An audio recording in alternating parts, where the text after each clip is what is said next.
was given by Malala Yousafzai on July 12, 2013. Malala Yousafzai is 16 years old and speaks for girls' education and women's rights. She speaks and inspires millions of children every day who are waiting for their future and need to be educated. Today, it is an honor for me to be speaking again after a very long time. Being here with such honorable people is a great moment in my life. I don't know where to begin my speech, and I don't know what people are expecting me to say. But first of all, thank you to God, to whom we are all equal, and thank you to every person who has prayed for my fast recovery and a new life. I cannot believe how much love people have shown me. I have received thousands of good wish cards and gifts from all over the world.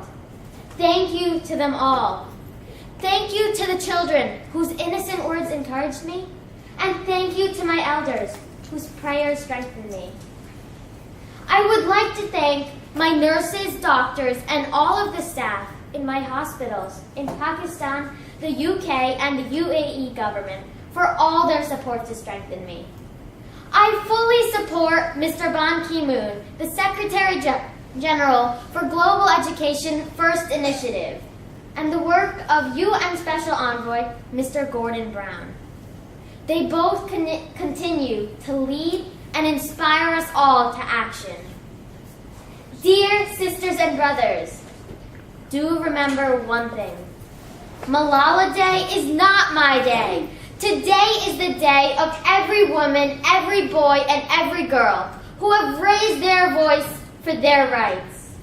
There are hundreds of human rights activists and social workers who are not only speaking for human rights, but who are struggling to achieve their goals of education, peace, and equality. Thousands of people have been killed by terrorists, and millions have been injured. I am just one of them. So here I stand, one girl among many. I speak, not just for myself, but for all girls and boys. I raise up my voice, not so that I can shout, but so that those without a voice can be heard. Those who have fought for their rights, their right to live in peace, their right to be treated with dignity, their right to equality of opportunity, their right to be educated. Dear friends, on the 9th of October 2012, the Taliban shot me on the left side of my forehead. They shot my friends too.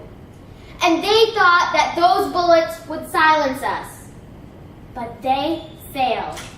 And out of silence, nothing changed in my life except this. Weakness, fear, and hopelessness died. Strength, power, and courage was born. I am the same Malala. My dreams are the same, my hopes are the same, and my ambitions are the same. Dear sisters and brothers, I am not against anyone. Neither am I here to speak in terms of personal revenge against the Taliban or any other terrorist group. I am here to speak for the right of education for every child. I want education for the sons and daughters of all the extremists, especially the Taliban. I do not even hate the Talib who shot me. Even if there was a gun in my hand and he stood right in front of me, I would not shoot him. This is the legacy of change that I have learned from Martin Luther King Jr. and Nelson Mandela. This is the philosophy of nonviolence that I've learned from Gandhi and Mother Teresa. And this is the forgivingness that I've learned from my mother and father. This is what my soul is telling me, to be peaceful and love everyone. Dear sisters and brothers, we realize the importance of light when we see darkness. We realize the importance of our voice when we are silenced.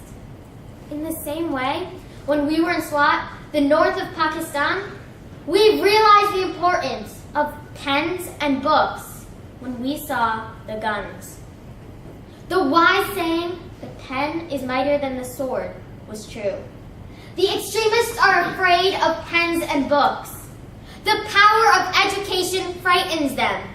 They are afraid of women. The power of the voice of women frightens them. And that is why they are blasting schools every day. Because they were, and they are, afraid of change. Afraid of the equality that we will bring into their society. Dear sisters and brothers, today I am focusing on women's rights and girls' education because they are suffering the most. There was a time when men social activists were asked to speak for women's rights, but this time we will do it ourselves. I am not saying that men should step away from speaking for women's rights. Rather, I'm focusing on women to be independent and fight for themselves. So today, we call upon all the world leaders to change their strategic policies in favor of peace and prosperity. We call upon all world leaders to change their peace deals to protect the rights of women and children. A peace deal that goes against the dignity of women and their rights is unacceptable. We call upon all governments to ensure free compulsory education for every child all over the world. We call upon all governments to fight against terrorism and violence, to protect children from brutality and harm. We call upon all the developed nations to support the expansion of educational opportunities for everyone. We call upon all communities to be tolerant, to reject prejudice based on caste, creed, sect, religion, or gender, so that women can flourish.